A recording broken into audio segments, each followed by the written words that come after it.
Yan mga kamekaniko, may umorder nga pala sa atin ng battery holder at aray, tinesting natin dito sa ating pinagagawa. Ito yung itsura niya pagka dumating sa inyo mga kamekaniko. Ayan, ganyan kasikip. Hindi nyo agad matatanggal yan, kundi nyo galaw-galawin. Ayan, 3L yan. Ayan. Fit na fit siya mga kamekaniko. Ayan, o. Ayan. Ito yung dadating sa inyo, 3L mga kamekaniko. Pan 3L. So, ship na lang natin to mga kamekaniko. May-ari nga pala dyan yan. Ialo ko sa screen. Yan, may-ari.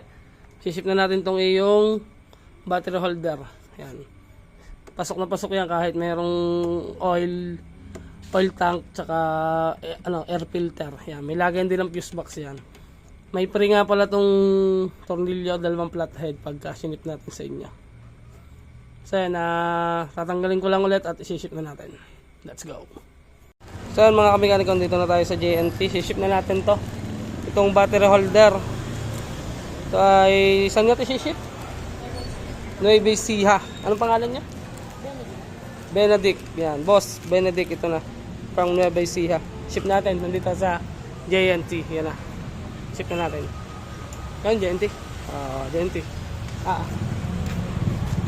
Ship na natin. Ship. Alin, kailangan mo cellphone. Ship na natin dito, guys. Dikit mo na yung wavy. Yan. Alright. Nakapagpa-ship na naman tayo mga kamekaniko. Ano pangalan? Yan, Nueva Ecija. Benedict, ano ba yun? Lutasio? Ayun, sa mga gustong umorder nito mga kamekaniko, yan, PM nyo lang ako. Ship natin to ngayon. First order ng ating battery holder. Yun lang, peace out.